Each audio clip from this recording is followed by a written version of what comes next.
Hallo julle, dis julle favourite, Friskie Mariski. En dis weer bietjie tyd vir Days of Louis Liebenberg.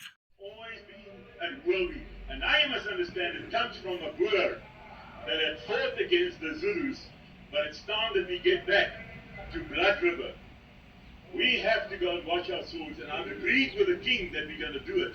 We're going to wash our samas, our guns, and we're going to wash the swords, and we're going to make peace in this country, and we will run.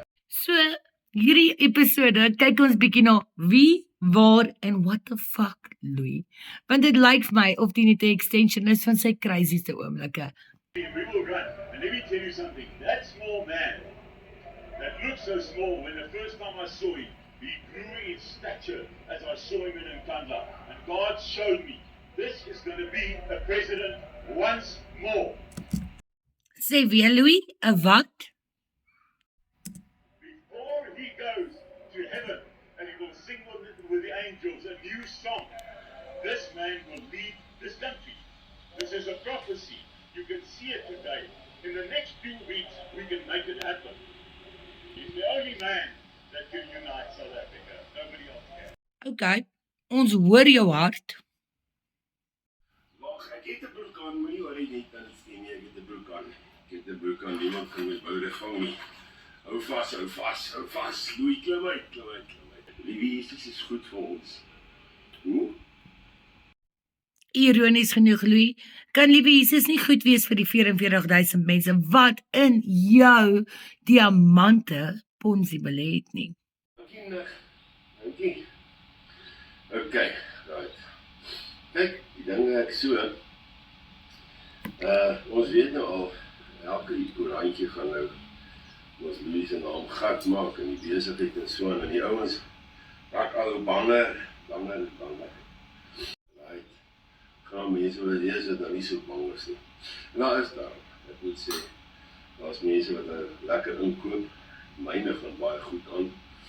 Dis nie so seker almal van die deel van ons mynprojekte lees nie, maar wat wel is dat die ouens wel wat inkoop, julle koop 'n bietjie wisselvallig in en ek kyk nou en dan of ek 'n bietjie meer kan uitbetaal en dan kyk ek gaan ouens inkoop en so.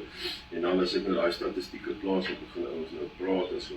Ek is nie bekommerd nie, die ouens wat wil hê ons moet voortgaan met pakkies sal ons nou bly inkoop en ons baie verkoop en ek het gesê ek gaan voor my maand al die ou pakkies aangehaal het. Hoe sê jy nou Louis, teen my? Was dit my verlede jaar of is dit my hierdie jaar of is dit my volgende jaar? Sê weer? En ek kyk nou en dan of ek 'n bietjie meer kan uitbetaal en dan kyk ek gaan ons inkoop en so. Ons met Boeda. En hierdie enetjie het ek especially aan Louis Liebenberg.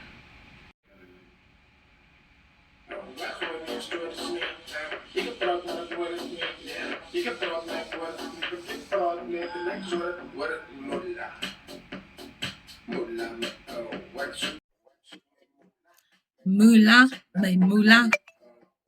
God will judge you.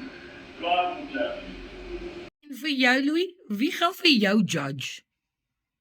En op daai noot kom ek deel met julle een van Louis se slagoffers wat nou nog wag vir 'n pakkie. Anoniem skryf, my storie met Louis Luislang het begin deur my broer, okay? Long story short, ek het goue aanhanger geword en ek het besluit om in te koop want my broer het wins gemaak. Die eerste pakkie het goed gegaan, ek het my R1000 teruggekry en so die tweede pakkie ook, waar anoniem dan R3000 teruggekry het. En so het die goeie nuus versprei en anoniem het vir sy pelle ook gesê wat toe ook begin beleg het. So die 4de en 5de pakkie volgens anoniem het ook goed gegaan en toe raak het stil. Vir anoniem het 'n R1000 belegging R130,000 se skuld geword en dit is nie net geld nie, dit was lenings en soos wat anoniem beskryf die bank se geld. En nou het anoniem wat eens hoop gehad het om bietjie sy geld te verdubbel en sy toekoms te verbeter, sit hy nou nie net met skuld en besigheidsskuld nie, maar sy verhoudings is ook in sy moeder. En dis als te danke aan Louis Liebenberg. En dit is nie die enigste storie nie, julle my inbox is vol. Asof van julle is wat ook julle stories wil deel, asseblief stuur my e-mail, ek hou jou identiteit anoniem, maar ons gaan hierdie stories vertel. Gees ervaring, die maak nie saak of jy op 'n toilet of 'n vloer lê, of jy op 'n mat lê, of jy met as op jou kop lê nie, dan sê jy nie verstaan waarvan ek praat nie, maar dit is nodig dat die Here jou was, en dat jy met hom in gemeenskap gaan. Dit is wat die skrif ons vertel, jy moet in gemeenskap wees met God, jy moet 'n persoonlike verhouding. Ek wonder net, het die Heilige Gees nooit vir Louis gesê dat wat hy doen is verkeerd nie? Of het hy so blindeliks in sy eie plan geglo, dat hy eintlik gedink het, dat hy die mense gaan terugbetaal? Wat is julle opinie oor hierdie hele Louis saga? Comment, share, like en follow. Want daar kom meer.